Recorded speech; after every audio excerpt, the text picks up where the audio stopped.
Nathier.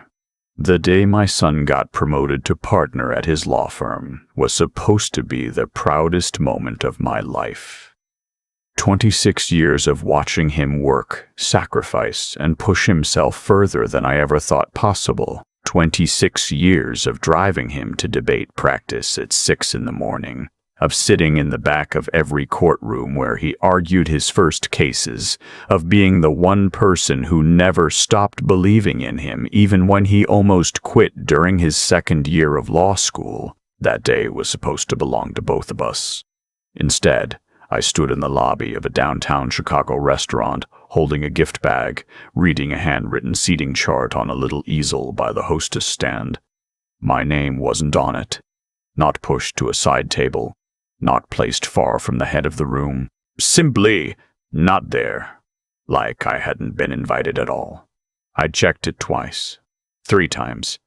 I even asked the hostess, a young woman with a patient smile, if there was perhaps a second chart or an overflow room. She checked her tablet, looked back at me with that expression people make when they feel sorry for you, but don't know how to say it, and told me that the private dining room was reserved exclusively for the names on the list. My son's name was there. His wife's name, Danielle, was at the top. Her parents were there. Her 2 brothers. Several partners from the firm. A few of my son's college friends. Me? Not even a footnote. I stood there in my best blazer, the one I'd bought specifically for that evening, and I did something I hadn't done in a long time. I took a slow breath, smoothed the front of my jacket, and I found a chair at the bar. I ordered a club soda, and I waited. I want you to understand who my son is before I tell you what came next, because none of this story makes sense without that. His name is Michael. He turned 34 that spring, and he is, without exaggeration, the most disciplined person I have ever met. His mother passed when he was 11, and the 2 of us built something together in that small house in Naperville that I am more proud of than anything else in my life. I worked nights as a supervisor at a distribution facility. He did his homework at the kitchen table and left dinner warm on the stove for when I got home. We didn't have much, but we had each other, and we had a deal. I would keep the lights on, and he would keep his grades up. He held up his end so well it almost broke me with gratitude. Full scholarship to University of Illinois. Law school at Northwestern on a merit grant. First job offer before he even graduated. I was not a perfect father. I worked too much. I missed some things I shouldn't have missed, but I was there. I was always there in the ways that counted, and Michael knew it. At least, I thought he knew it. He met Danielle during his 3rd year of practice. I remember the first time he brought her to the house for Thanksgiving. She was polished, confident, the kind of woman who fills a room without raising her voice. Her family had money, old money, the kind that came with a last name people recognized. Her father was a retired federal judge. Her mother sat on 3 nonprofit boards. They were good people, or they seemed like it. I made no judgments. I was glad Michael had found someone. But within 6 months of that first Thanksgiving, I started noticing something I couldn't quite name. Michael called less. When he did call, the conversations were shorter, more careful, like he was choosing his words from a list someone else had prepared. He stopped coming to Sunday dinners. At first it was work, then it was social obligations, then it was just vague excuses that dissolved before I could hold on to them. I told myself it was natural.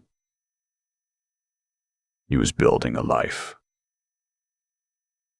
He had a demanding career, a new relationship, a whole world I wasn't the center of anymore.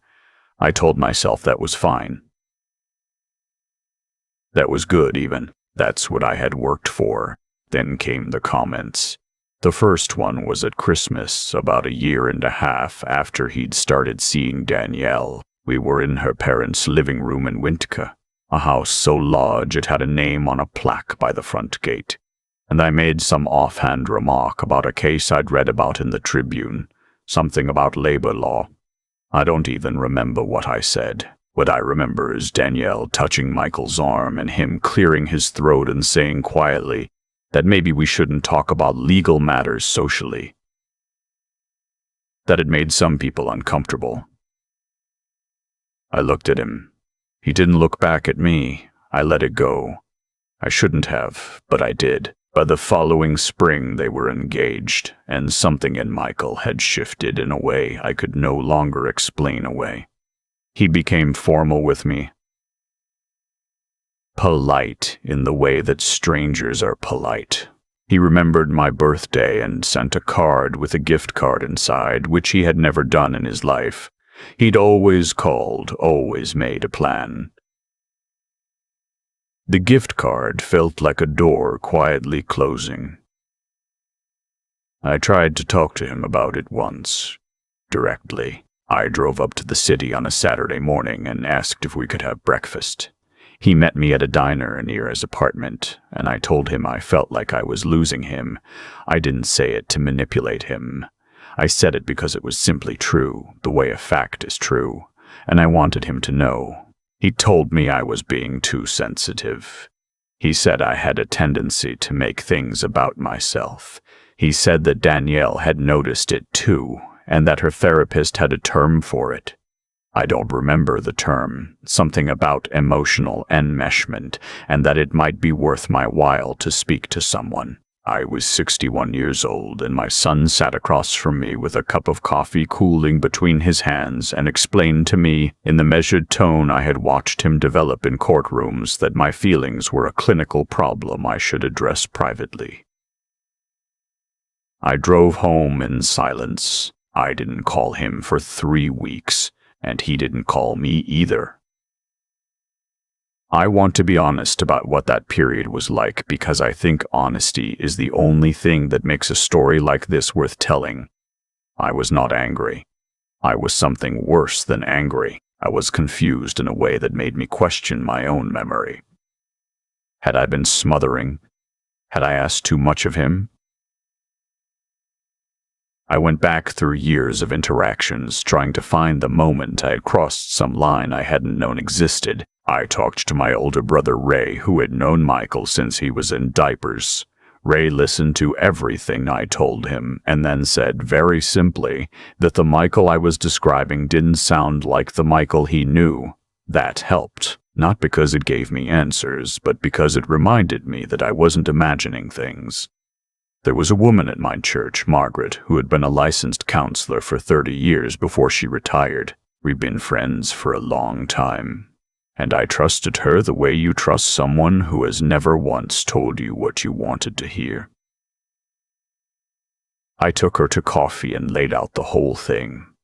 The shortened calls, the Christmas incident, the breakfast, all of it. Margaret listened without interrupting, which is rarer than it sounds.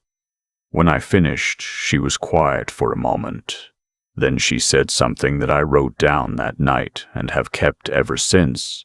She said, "The person you're describing has learned to see you through someone else's eyes. That doesn't happen on its own." I asked her what I should do. She said, "Be patient, be consistent, and pay attention." I paid attention. What I noticed over the following months was a pattern. Every time Michael and I managed to have a warm conversation, something would happen within days. He would suddenly remember some slight I'd supposedly committed, some way I'd overstepped or embarrassed him that I had no recollection of. He would bring it up in texts, never calls, always texts, with a formality that felt rehearsed. Once he told me that I had made a comment at a dinner with Danielle's family that had been culturally insensitive. I had no memory of any such comment, and when I asked him to tell me specifically what I'd said, the conversation ended and didn't resume for 2 weeks. I started keeping notes, not out of suspicion, exactly, but out of self-preservation. When you're regularly told that your memory is wrong, you start to write things down just to stay anchored to your own life. The engagement party was held at a private club on the North Shore. I was invited, technically. My invitation arrived 12 days after everyone else's. And when I got there, I was seated at a table near the kitchen with two people I'd never met and no explanation. I watched from across the room as Michael laughed with Danielle's brothers, as her father put a hand on my son's shoulder with easy familiarity, as my son looked comfortable and happy in a way that made my chest ache, because I could see, clearly, that it was real. He wasn't performing for them. He was at home with them. That was the hardest part. Not the table by the kitchen. Not the late invitation. The hardest part was watching my son belong somewhere that I had been quietly and methodically excluded from. After the party, I reached out to Michael's oldest friend, a man named Curtis, who had grown up 3 houses down from us in Naperville, and who had been in Michael's life since the 3rd grade. Curtis was careful when I called. I could hear him being careful, but he eventually said something that confirmed what I had been afraid to name directly. He said that Danielle had made certain comments about my background, my education, my career, to their shared social circle. Nothing openly cruel, just the kind of framing that, over time, builds a picture. The kind of thing that makes a room full of lawyers and judges look at a former distribution supervisor from the suburbs and make quiet decisions about where he belongs. I thanked Curtis and hung up. I sat in my kitchen for a long time that evening. I thought about Michael at 11 years old, making sure dinner was warm before I got home. I thought about every school night I'd spent at that table helping with homework I barely understood by the end of middle school. I thought about the Saturday I'd taken out a personal loan, without telling Michael, to cover a gap in his law school living expenses when his stipend was delayed 2 months. He never knew about that loan. I paid it off quietly over 14 months. I had never mentioned it because it wasn't the kind of thing you mention. You just do it because that's your child. I made a decision that night. Not a decision born of anger, though I want to be clear that I had every right to be angry. It was a decision born of something quieter and more deliberate. I was going to give this one more chance. Michael's partnership celebration was scheduled for June. I was invited. Danielle had texted me, not cold, texted, with the date and address. I was going to show up. I was going to be gracious. And I was going to be prepared. I called Ray and told him my plan. Ray asked what kind of prepared I meant. I told him. Ray said, "You're sure?" I said I was sure. I want to explain what I had in my possession by the time June arrived, because this is the part that matters, and I want to be precise about it. 3 months earlier, while going through some old files I'd kept from Michael's law school years, I found a folder I'd forgotten about. Michael had asked me to hold on to some of his financial documents when he moved to a smaller apartment during his first year of practice. Tax returns, old statements, loan paperwork. Among them was a manila envelope I didn't remember and almost didn't open. Inside was a series of printed emails. I don't know why he printed them. Maybe he was being cautious, maybe he'd forgotten they were there. Between Michael and Danielle from roughly 4 years earlier, just after they'd started dating. I will not share every detail of what those emails contained. What I will tell you is that they painted a very specific and very deliberate picture of a strategy for managing, as Danielle put it in one email, the problem of Michael's family background as it related to his career advancement at a firm where perception was everything. She had outlined clearly and without apparent remorse a plan for gradually reducing my role in Michael's professional and social life. She had used the word liability to describe me. She had described my career as baggage that needed to be contextualized appropriately. Michael had not responded to those specific emails. That silence, too, told me something. I made copies of everything. I secured them, and I went to my son's partnership celebration in a good blazer and a calm heart. Which brings me back to the lobby of that restaurant, that handwritten seating chart on its little easel, and my name that simply wasn't on it. I sat at that bar for about 20 minutes before Michael appeared. He looked good. He always looks good. And when he saw me, his expression did something complicated that lasted only a fraction of a second before the professional mask settled back into place. He came over. We shook hands the way we had started doing, instead of the hug that used to be automatic. And he told me there had been a mix-up with the seating, that it would get sorted out, that I should come inside and have a drink with everyone. I told him that was fine. I asked if we could speak privately for just a moment first. We stepped to a quieter corner of the lobby. I could hear the noise from the private dining room, laughter and glasses, the sound of a room full of people celebrating. Michael stood with his hands in his pockets, waiting, and I recognized in his posture the particular patience of a man who expects a scene and has already decided how to handle it. I said, "I'm proud of you. I need you to know that first. And I need you to believe it, because everything else I say comes from that." He said, "Dad," I said, "I know about the emails." The patience left his face. I didn't raise my voice.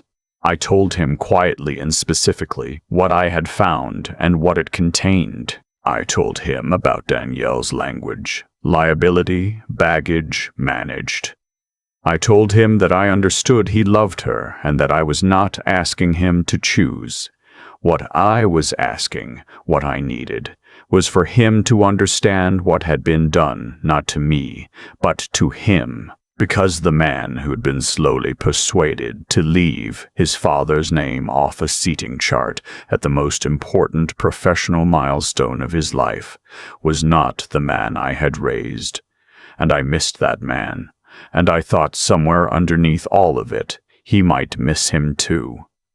Michael stood very still. I have watched him in courtrooms. I know how he looks when information lands on him that he hasn't prepared for.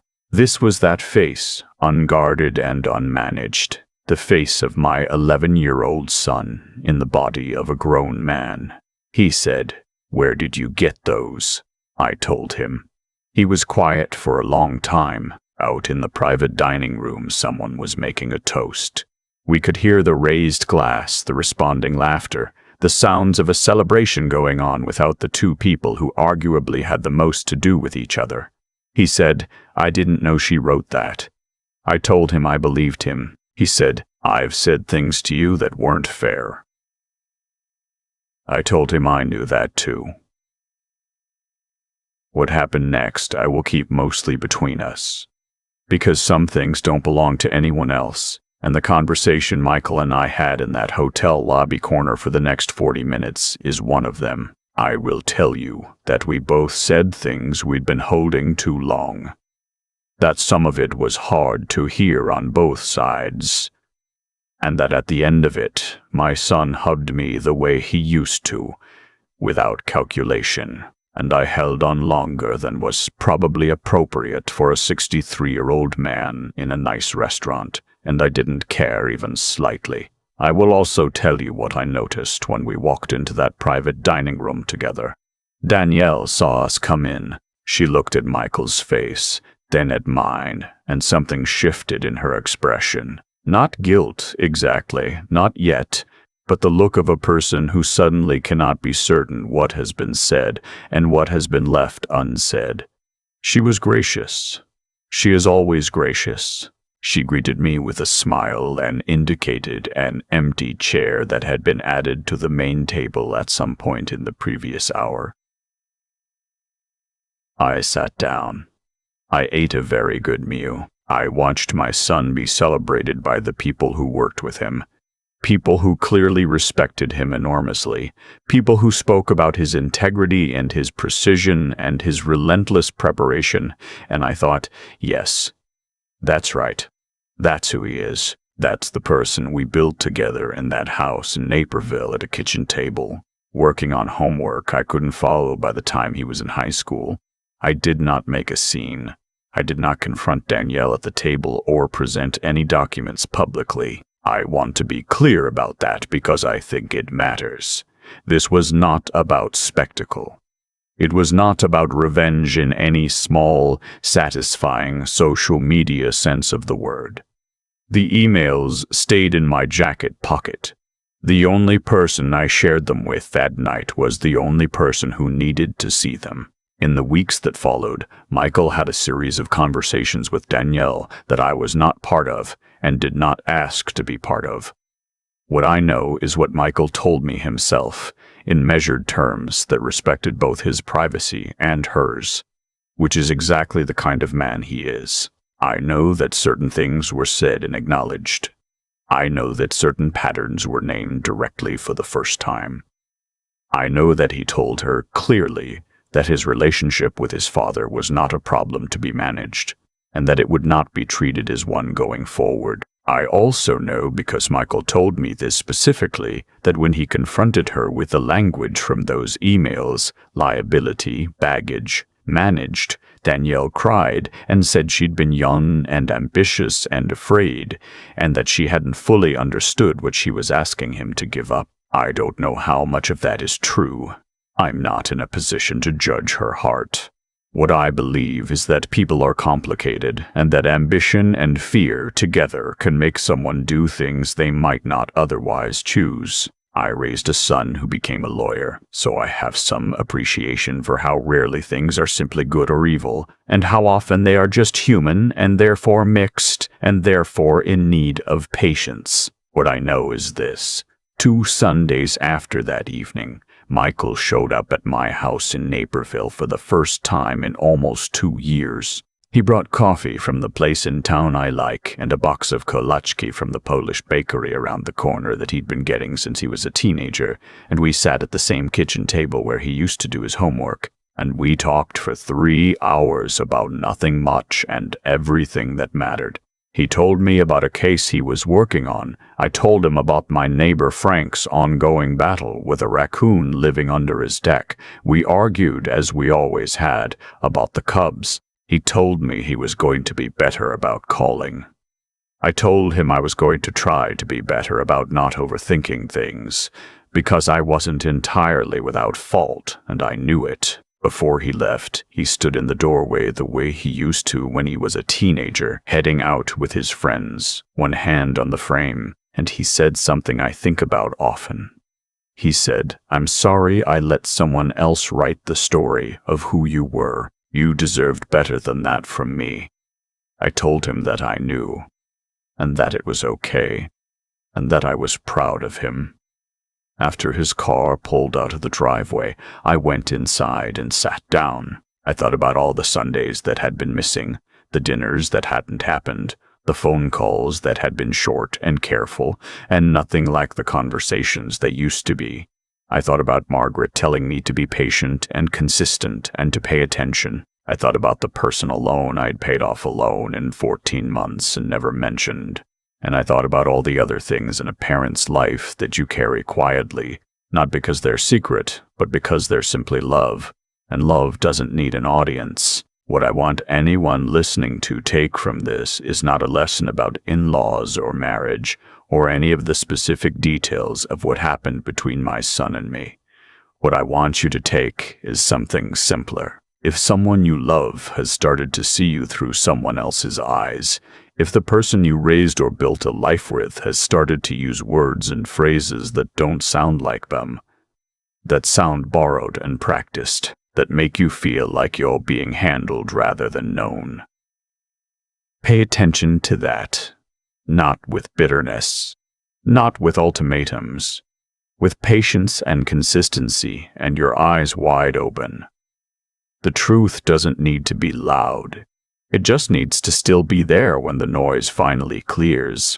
I still have those emails in a folder in my desk drawer, not as a weapon, not as leverage. I keep them the way you keep some things, because they remind me of a night in a quiet kitchen when I made a decision to show up for my son one more time, to trust what I knew to be true about who we were to each other, and to believe that the relationship we had built over 34 years was stronger than the story someone else had tried to tell about it.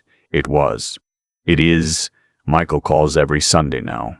We talk until one of us has somewhere to be. Last week, he told me the raccoon situation at Frank's house was showing characteristics consistent with a protracted civil dispute, and I should advise Frank to document everything. I laughed harder than I had in months. Turns out 26 years of showing up, of driving to debate practice at 6 in the morning, of leaving the lights on and keeping the deal. It counts. It all counts, even when someone tries to tell you it doesn't. Especially then. I've thought a lot about why things unfolded the way they did, and I keep arriving at the same answer. Not luck, not timing.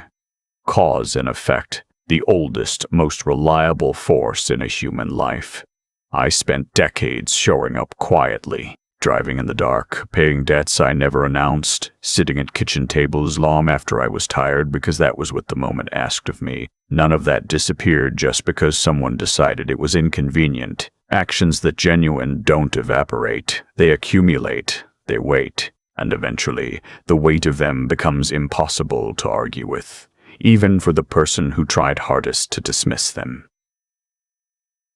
What happened to Michael wasn't magic, and it wasn't luck either. He is a man who was built on honesty and precision, and the understanding that the truth of a thing matters more than the appearance of it.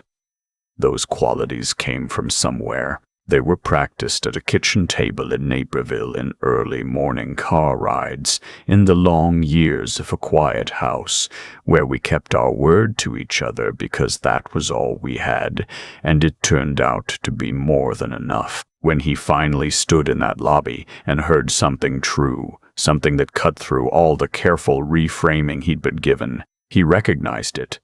Because truth had been the language of his whole life before someone tried to teach him a different one. That is what I mean when I say character is not a destination.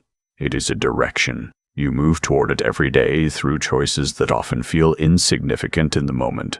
Whether to stay patient when patience is expensive, whether to document rather than react, whether to reach out one more time when every previous attempt has been returned cold. Those choices don't announce themselves as important.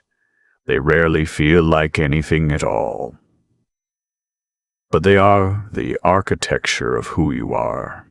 And when the moment finally arrives that demands something from you, you find out whether you built anything worth standing on. I also think about the cost of what Danielle chose, because that story has a cause and effect too. Ambition without honesty is a structure built on sand. She was talented and she was capable and she wanted something real for herself and for her marriage. I believe that, but the method she chose required her to diminish another person to get it, and things built on another person's diminishment have a particular kind of fragility. They hold until the day the person you diminished simply decides to remain whole. What I want anyone taking something from this story to carry forward is not anger and not caution and not the satisfaction of watching someone face consequences. What I want you to carry is this: the long, unglamorous, completely unwitnessed work of being a person of integrity pays, not always on a schedule you would choose, not always in the form you expected, but it pays. Every honest conversation you had when a dishonest one would have been easier. Every time you showed up when no one was watching, every debt you carried quietly because it was the right thing and not because it would be noticed. None of that is lost. It lives in the people you invested it in. It lives in your own bones. And one evening, in a restaurant lobby in downtown Chicago, it might just be the only thing standing between you and losing the most important relationship of your life. Michael calls every Sunday now. That is enough. That is everything.